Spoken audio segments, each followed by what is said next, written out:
There's been a hostage standoff at a Dallas synagogue. More next.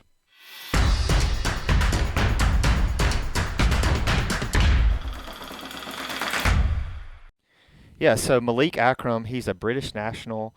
I don't know if he resides in the U.S., but he was in the U.S. and he held up a Jewish synagogue, and this was just a couple days ago.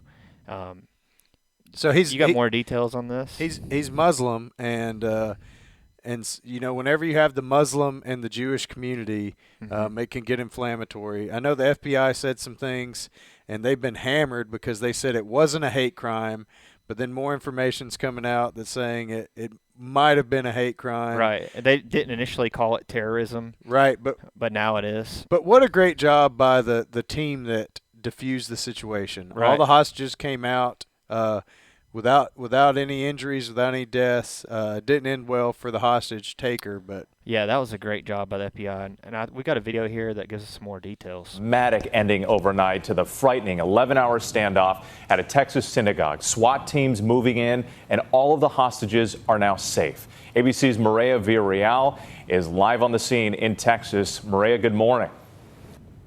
Good morning, but as you can see right behind me, police have this whole area blocked off around the synagogue. It'll remain like that for most of the morning as they continue their investigation.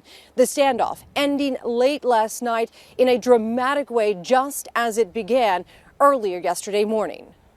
This morning, all 4 hostages safe and the gunman dead after a 10-hour standoff at a North Texas synagogue. FBI, ATF, HSI, Texas Department of Public Safety, and all of our local partners all responded. The FBI called out the hostage rescue team, which is an elite hostage rescue force out of Quantico, Virginia. I think they brought 60 or 70 people from Washington, D.C. to come and help with the situation.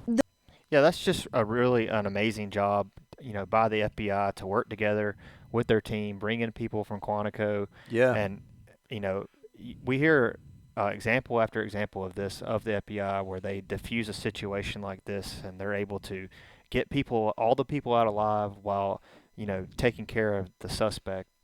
So he was apprehended and killed. So you got to also think that Texas law enforcement must have done a great job, because it takes some time from them to get to D.C. down to Dallas. Right. And so they were able to handle the situation in the meantime. But it's at least a 2-hour flight, or 2-hour flight. So. Another thing it makes me think about is you have this government intelligence organization, and this is a theme I'm seeing more and more on everything.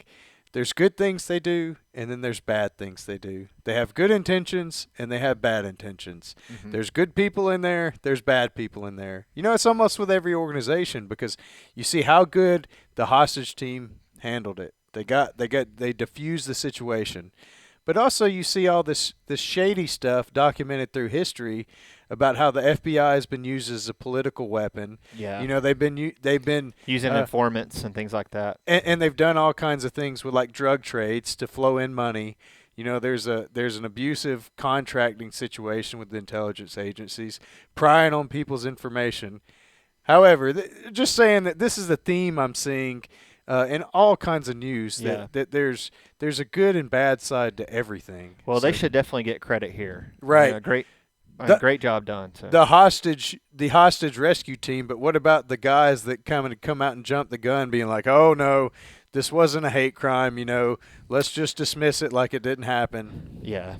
And maybe just a communication error. Yeah, and I'm king of communication errors. The hostage negotiation team, part of the massive rescue effort, remaining in contact with the suspect throughout the day. It's very likely this situation would have ended very badly early on in the day had we not had professional, consistent negotiation with the subject. Police confirming the suspect, whose identity is not being publicly released, is now dead after what they called a shooting incident. The situation beginning late Saturday morning at Congress. Yeah, and they've released that the suspect's name, Malik Akram, now. Malik Akram. Congregation Beth Israel, when the suspect interrupted a scheduled Shabbat service, taking a rabbi and 3 others hostage. Law enforcement officials telling ABC News the suspect claimed he had explosives in his backpack and was demanding the release of convicted terrorist Afia Siddiqui, who was sentenced to 86 years in federal prison for attempted murder of a U.S. soldier. FBI agents and local law enforcement working to figure out the connection. And that's really just like crazy behavior to think that you're going to go hold these people hostage and have bombs to get somebody released that's in jail for 85 years or 80 to 100 years. Yeah, that's a good point. I didn't mean to snicker here, but I was just thinking about the situation. You have an English Muslim going into a Texas synagogue to help free a Pakistani nationalist. I mean, it's a terrible. It's a rough situation. Good, everybody made it out, but it's very interesting. It just really proves he's lost his marbles, though, to think that he was going to win here and get somebody released. So. Connection between the hostage taker and Siddiqui, She looks members like of a AOC. nearby Islamic center, telling me about one of the hostages, Rabbi Charlie Citron Walker, and voicing their support for the Jewish community.